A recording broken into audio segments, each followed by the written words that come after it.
Deus. Evangelho de Marcos, capítulo 11, versículo 22. E Jesus respondendo disse-lhes: tende fé em Deus. Irmãos, esse versículo é poderoso. É um versículo curto, simples, mas poderosíssimo. Tende fé em Deus. A nossa fé tem que estar somente em Deus, em mais ninguém. Então tende fé em Deus, porque ninguém faz o que o nosso Deus faz. Ninguém tem o poder para fazer aquilo que o nosso Deus faz. Ninguém consegue fazer. Irmãos, então tende fé em Deus, porque um erro tremendo que ocorre, principalmente no nosso país, é pessoas que têm até fé, mas têm fé errada.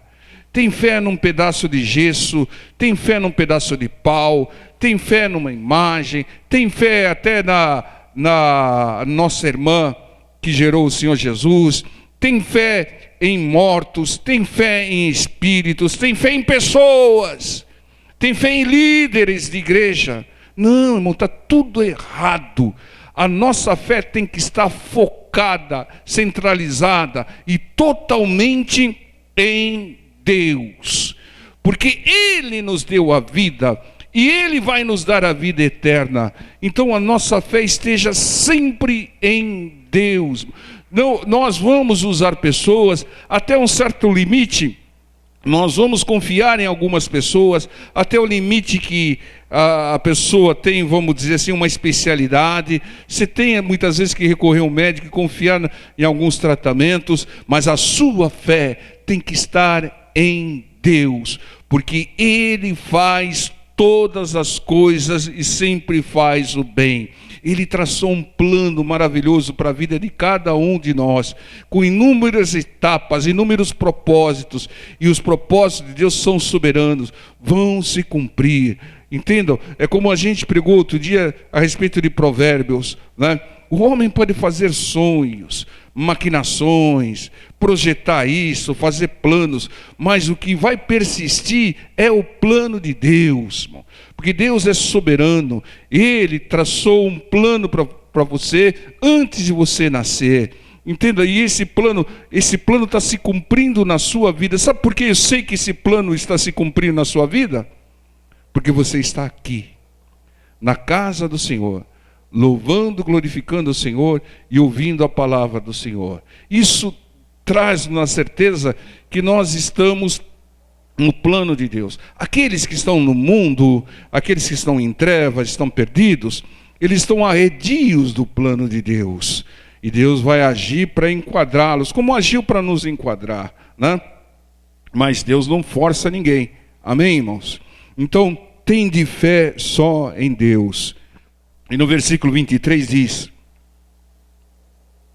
porque em verdade vos digo, que qualquer que, repitam comigo, disser a esse monte, erga-te e lança-te no mar, e não duvidar em seu coração, mas crê que se fará aquilo que diz, tudo o que, repita comigo, disser, lhe será feito. Então, esse versículo traz uma revelação poderosíssima. Para nós termos bênçãos de Deus, alcançar promessas de Deus, nós precisamos crer, mas não é só crer. Nós precisamos crer e dizer. É o que diz o texto: qualquer que disser, qualquer que falar, qualquer que profetizar, qualquer que determinar esse monte saia, com fé o monte vai sair. Então, entenda, irmãos, não depende única e exclusivamente da nossa fé, porque a fé parada não serve para nada, mas a fé em ação, né, ela traz bênçãos. Ação em forma de atitudes de fé, e também ação em termos de palavras de fé. Palavras alicerçadas na palavra de Deus e palavras de fé. Você vê que o verbo aqui é o verbo dizer. Se você disser, tudo que você disser será feito. Então nós temos que dizer, irmãos, movido por fé, mas usando o poder das palavras. Porque a palavra, em concordância com a palavra de Deus, ela tem poder. E mesmo a palavra fora da direção de Deus também tem um certo poder. Então, se você usar a palavra, se você disser, se você falar com fé, vai acontecer. Então, irmãos, se nós não dissermos, eu tenho uma fé enorme, pastor, eu venho, eu trago aqui meu dízimo, e eu faço oferta, eu faço isso, mas você tem dito, tem profetizado sobre a sua bênção? Não. Então não vai receber, porque aqui o texto é claro, tudo que disser lhe será feito, né? Por que tudo? E se a pessoa falar pedir alguma bobagem, alguma besteira? Não, irmão, aquele que tem fé, ele pede o correto. Aquele que tem fé, ele pede o que é promessa de Deus. Aquele que tem fé, ele pede aquilo que é direito dele, garantido na palavra do Senhor, né? Então ele diz baseado na palavra, e diz com fé, e acontece. Nós temos que usar cada vez mais o poder das nossas palavras, mas o poder para abençoar as vidas. E aqui no versículo 24 diz: por isso vos digo, que tudo o que pedirdes, orando, crede que o recebereis e tê-lo-eis. Você tem que pedir como, irmãos? Orando. O que é a oração? A oração é você usar palavras de fé. Entendam? Tem que dizer. Tem, irmãos, em nome do Senhor Jesus, tem que abrir a sua boca, determinar que o mal saia, profetizar que a bênção venha, usar as suas palavras em concordância com a palavra de Deus, que você vai ter bênção. Então, se você crê, receberá, tê-lo-á, mas tem que pedir, verbalizar com palavras em oração. A oração é para usar o poder das palavras. É por isso que Deus estabeleceu a oração. Esse é o propósito de Deus da oração, para você usar o poder das suas palavras. E o poder é ainda maior quando você fala com fé, em concordância com a palavra, né? E diz aqui, irmãos, que nós devemos verbalizar. Não adianta você ter um sonho só aqui à mente. Não, em nome de Jesus, se o Senhor aprova, vai acontecer na minha vida. Você está dizendo, você está confessando, você está profetizando. Quando você profetiza de acordo com a palavra, com fé, verbalizando, ossos secos se transformam num grande e poderoso exército. Porque essa era a ordem do Senhor. Profetiza, homem de Deus, profetiza, homem de Deus, profetiza, homem de Deus. Use o poder das palavras para abençoar, irmãos. Entendam, e aqui no versículo 26 tem: mas se vós não perdoardes, versículo 25, vamos lá. E quando estiverdes orando, você está lá falando, dizendo, profetizando, em concordância com a palavra: perdoai se tendes alguma coisa contra alguém, para que o vosso Pai, que está nos céus, vos perdoe as vossas ofensas. Mas se vós não perdoardes, também vosso Pai, que está nos céus, vos não perdoará as vossas ofensas.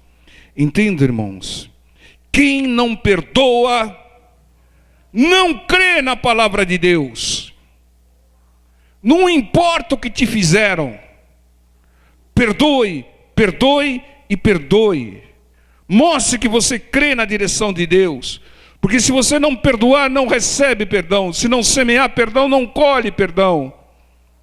Entendam, irmãos? Pastor, mas você não sabe que ela me fez. Você não sabe que ele me fez. E nem quero saber.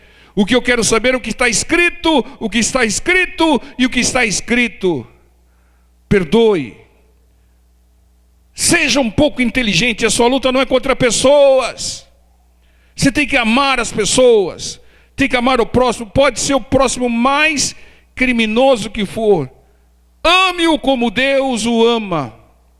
A sua luta, a sua guerra, a sua ira tem que ser lançada sobre espíritos malignos que transformam o entendimento das pessoas e fazem ela cometer o mal. Como a gente sempre tem pregado, Deus não criou ninguém mal. As pessoas foram transformadas em más por ação de demônios, de espíritos, que colocam sentimentos e colocam pensamentos, conceitos e valores totalmente distorcidos na mente dessas pessoas. Então perdoe. O perdão é uma grande prova de fé. Ah, pastor, eu não consigo perdoar. Então você não crê em Deus. Então você não crê na palavra de Deus. Então quando você verbalizar sem crer, não vai receber. Tem bênçãos que estão retidas, porque a pessoa não consegue perdoar. É uma cabeça, desculpe o termo, mas é uma cabeça dura. Ela pensa que se ela não perdoar, ela está prejudicando o outro, ela está prejudicando a ela. Então tem que perdoar, irmãos. Seja inteligente. Eu quero receber a bênção, eu estou orando, estou verbalizando em oração. Mas eu não perdoo fulano. Então Deus esquece, irmão. Oração infrutífera, não passa do teto. Perdoe, irmão. Eu não sei o que te fizeram. Mas você está vivo, irmão. Você tem que perdoar. Amém? Ah, Natal, meu filho. Perdoe, irmãos. Se você não perdoar, não vai trazer o menino de volta. E você não vai ter bênção de Deus. Ah, é fácil falar, pastor. Não. É fácil agir. É fácil agir, irmãos. Amém? Então, Marcos 11:14. O poder das palavras em oração. Tudo que você disser. Não falou. Tudo que você jejuar será feito. Não. É tudo que você disser com fé. Veja um exemplo aqui, Marcos 11:14. E Jesus, falando, disse à figueira: nunca mais coma alguém fruto de ti. E os seus discípulos ouviram isto. Irmãos, o Senhor cegou uma figueira falando, dizendo a ela com fé, você pode secar uma figueira e você pode secar todo o mal da sua vida. Com fé nas palavras, né? Os males vão desaparecer. Use tais palavras na oração. Irmãos, oração não é só para pedir. Oração também é para você verbalizar sobre o inimigo, sobre o mal. Então haja, determine, profetize, use o poder das palavras. Mas toma muito cuidado, porque com as suas palavras, se não estiver em concordância com a palavra de Deus, você pode ser punido por elas. Você pode ter perdas por elas. Você quer ver um exemplo? Segundo Samuel, capítulo 1, versículo 6. Esse negócio de ficar confessando derrota, irmãos, está errado, pessoal. Murmurando, está errado. Confesse vitória, determine. Você pode até falar, não, a luta está grande, né? Ora comigo, tal. Mas eu sei que o meu Redentor vive. E Ele me trará a bênção em nome de Jesus. Segundo Samuel 1:6, tudo bem? Todo mundo achou? Então disse o mancebo que lhe dava a notícia. O mancebo ali era um amalequita que estava dando a notícia da morte do rei Saul para o rei Davi. Cheguei por acaso à montanha de Gilboa, e eis que Saul estava encostado sobre a sua lança, e eis que os carros e capitães de cavalaria apertavam com ele. E olhando ele para trás de si, viu-me a mim, e chamou-me, e eu disse, eis-me aqui. E ele me disse, quem és tu? E eu lhe disse, sou um amalequita. Então ele me disse, peço-te, arremessa-te sobre mim e mata-me. porque angústias me têm cercado, pois toda a minha vida está ainda em mim. Entendo aqui o texto, irmãos. Aqui um amalequita estava levando a notícia da morte de Saul. Ele sabia que Davi era perseguido por Saul. Ele pensava que Davi iria se alegrar sabendo da morte de Saul. Ele pensava que ia ser premiado por ter confessado: eu me arremetei sobre ele e ele morreu.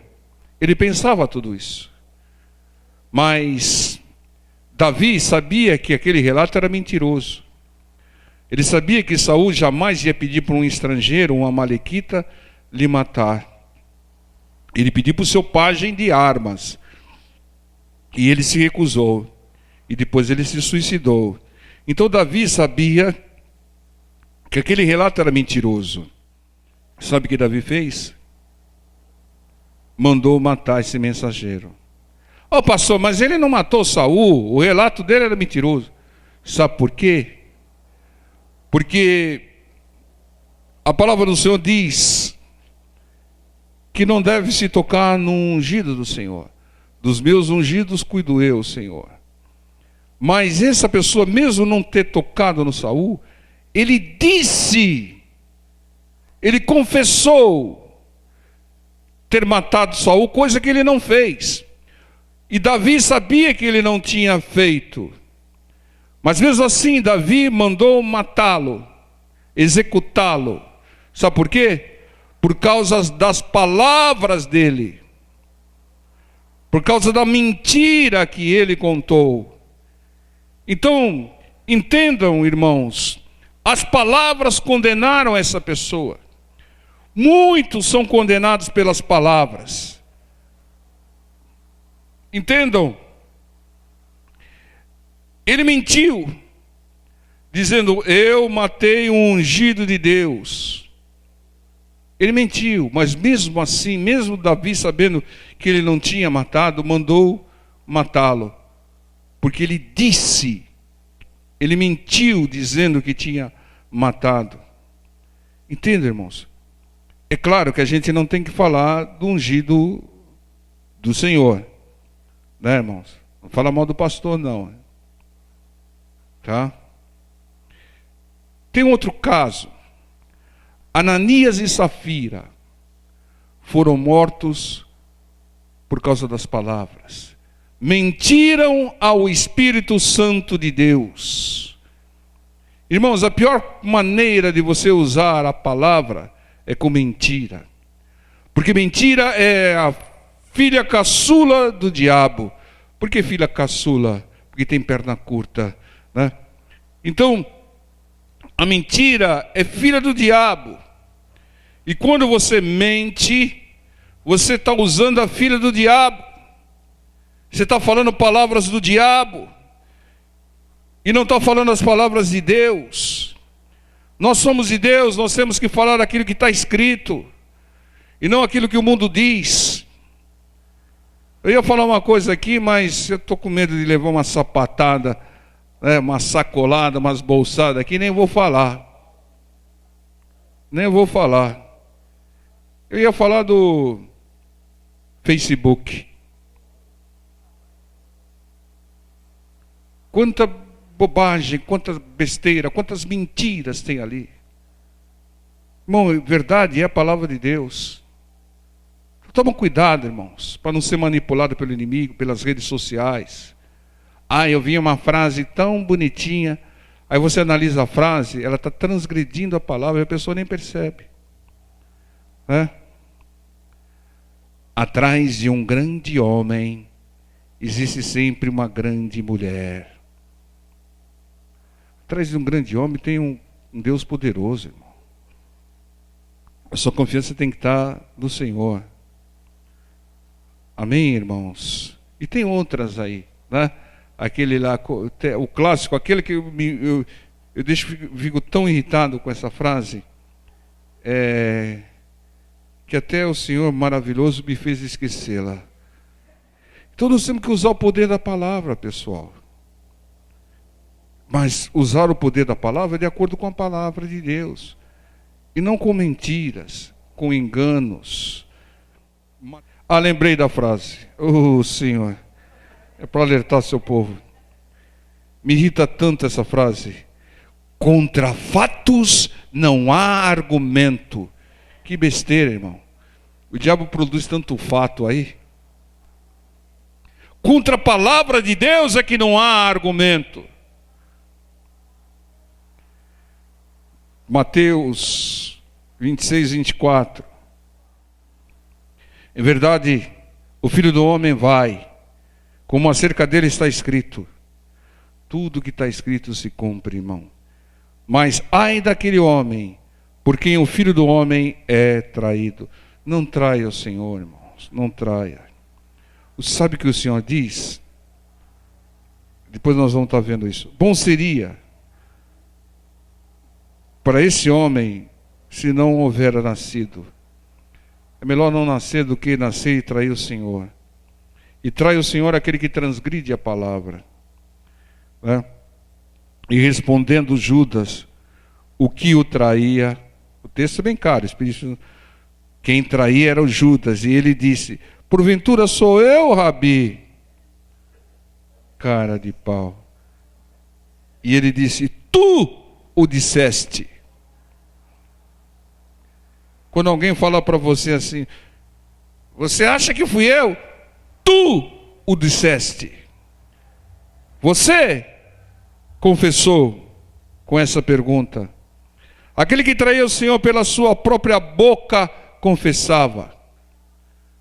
Irmãos, um traidor, mais cedo ou mais tarde ele vai falar alguma coisa que você vai ver que ele está te traindo. Quem trai o Senhor se revela pelas suas palavras. Irmãos.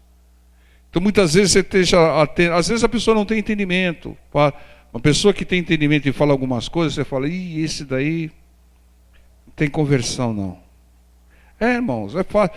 Irmãos, vocês são pessoas maravilhosas que estão ouvindo a palavra de Deus. Quando você conversa com algum determinado crente, você não percebe que ele está longe da conversão? Está longe da conversão. Fala algumas coisinhas, né? Porque ele está lá na porta larga, né? Então, irmão, toda vez que se confessa algo contrário à palavra de Deus, você está traindo o Senhor. Então, tire a palavra contrária. Tire, porque senão você vai pagar caro por isso. Provérbios 29, 20 diz que quem se precipita ao falar é pior que um tolo. Então esteja atento às suas palavras, porque as suas palavras têm poder. Tudo que você disser, crendo, vai acontecer. Entenda, irmãos? E olha que não é só profetizar bênção. O Senhor Jesus secou uma figueira com as palavras. E você pode secar os males na sua vida com as palavras. Irmãos, nunca use palavras agressivas, discussões, mentiras, porque elas são usadas pelo inimigo para gerar mágoas, para gerar ódios, traumas complexos, derrotas, rancores. Então nunca use. Procure, irmãos, falar menos e atentar àquilo que você fala. Porque aquele que fala muito acaba sempre falando algo totalmente desnecessário que vai até ferir alguém. Irmãos, tem gente que pratica algumas sentenças terríveis. Esse menino não tem jeito. Essa mulher não presta. Esse negócio não vai dar certo. Esse problema não tem solução. Essa situação não tem cura. Palavras diabólicas, sentenças diabólicas, profetizando derrotas, mortes. Não são palavras de Deus, são palavras do inimigo. E ele também sabe do poder das palavras. E ele mete na mente das pessoas palavras dessas para que gerem males. Entende, irmãos? Tiago, capítulo 3, versículo 2. Porque todos tropeçamos em muitas coisas. Se alguém não tropeça em palavra, o tal varão é perfeito e poderoso para também refrear todo o corpo. Quem controla as suas palavras, controla o seu corpo, controla a sua vida. É varão perfeito, é poderoso, como diz o texto. Alguém consegue controlar a sua língua? Tem alguém que consegue? A Bíblia diz que não. A Bíblia diz aqui no versículo 8, Tiago 3,8: mas nenhum homem pode domar a língua. É um mal que não se pode refrear. Está cheia de peçonha, veneno mortal. Versículo 9: com ela bendizemos a Deus e Pai, e com ela amaldiçoamos os homens, feitos à semelhança de Deus. De uma mesma boca procede bênção e maldição. Meus irmãos, não convém que isso se faça assim. Se o homem não pode controlar suas palavras, o que ele tem que fazer?